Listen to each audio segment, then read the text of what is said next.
Hey guys, what's up? Raki, and I'm going to bring to you today, we're going to talk about willpower, okay?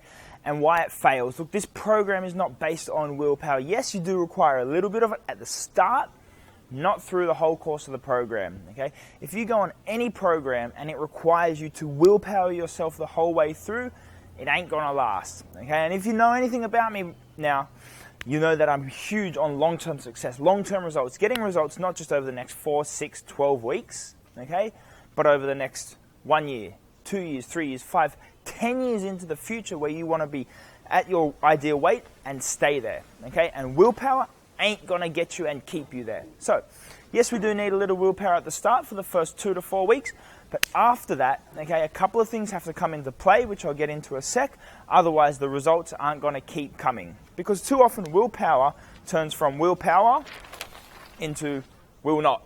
Okay, I just don't want to do it anymore. They give up, they get tired, they get sick of it, they get bored, whatever, right? But there comes a time when willpower is no longer strong enough. Okay, it's not enough to keep us going. If you want to keep going, if you want to keep getting long-term results, you need to understand 2 concepts, okay?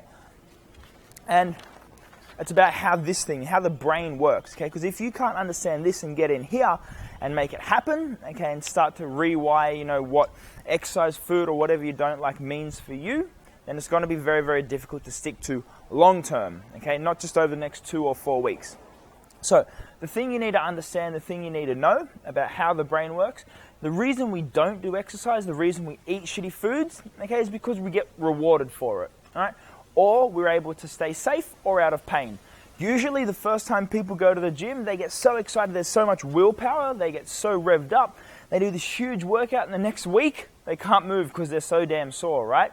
So all of a sudden, they've told their brain that exercise equals pain, okay? It equals not being able to move properly. It equals sore muscles, right?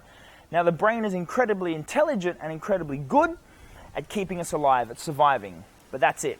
Our brain does not care about success, happiness. It just cares about us staying alive, okay? So, if you're going to put yourself through pain, then immediately that's going to send off red flags in your brain saying, don't do this again, that's stupid, That's why we don't keep burning ourselves. That's why we don't keep falling over, because our brain says, if I keep doing this, I'll keep getting pain, and constant pain will eventually mean death or severe damage, right? So the brain says, look, stop doing this, it's not good for you, okay? When in actual fact it is. So, that's the reason people don't do exercise. The second reason people eat shitty foods or fat foods or foods that contribute to their weight gain is because they get rewarded for it. Think about it. Whenever people go out, 9 out of 10 times, they don't go out to have a salad, right? They don't go out, and check their macronutrients together. They go out to eat, they go out to drink, they go out to party. So not only do they get that initial reward, that initial feeling, that good sensation of being surrounded by their friends, their family, and having fun, but also fat.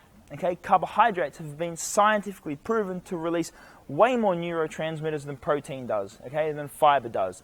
So if you go out and have a meal, have food that's high in fat and high in carbs, okay, it'll make you feel a lot better because your biochemistry is actually changing.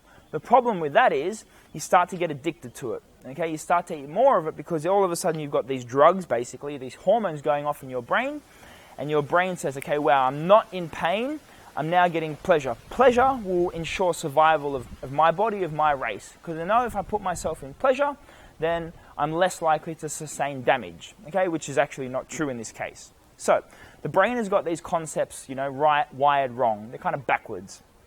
What you need to do is you need to make sure you set yourself up with a plan from day one that you can see yourself doing for the next 10 years, okay? Because if you do, you get long-term success. But what that will mean is it will mean that the changes you make are not so drastic that they set off those red flags in the brain, okay? Because if I give you an exercise program and it pumps you so hard for the first 2 weeks that you can't move at all every day, there's no progression and no regression in it, then yes, you'll get results, but it won't set you up long term. Because all we'll do is reinforce that fact that exercise means pain. We need to make sure we slot you in at the right level to make sure we've got the program that works for you, okay? Which we do, and if we need to change it, we change it, right? And the same with the food, okay? We need to teach your brain, and we need to, get it to understand that logging calories, that staying on track and balancing your macronutrients, food does not equal pain, but in fact it equals pleasure, because now you get the reward of both. You get the reward of not only eating the food and celebrating with friends at the time, but you get the long-term reward as well. And that's something that the brain can't do. The brain can't see into the future. The subconscious brain can't. The conscious one, which you control, can. So you look 5-10 months down in the future and you realize that, okay, cool, now I understand what I'm doing here, and once I get down there, once I get 10 months in the future, I'll be able to feel good. The brain, the subconscious brain, doesn't understand that until you get there. Okay? So you've got to make sure that not only what you're eating is enjoyable at the time, okay, that's why we say about 70-30, 70% of the good stuff, 30% of the bad stuff within your calorie limit.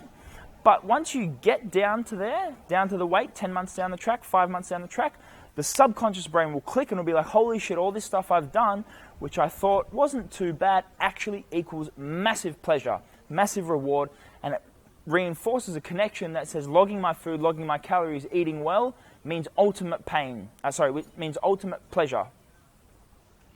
And it reinforces this connection that says, logging my food, logging my calories, eating well means ultimate pleasure. Ultimate pleasure means a higher chance of survival, and that is now ingrained into your nervous system. Once that happens, you're set for life. You log the calories until the day you die, you balance your food.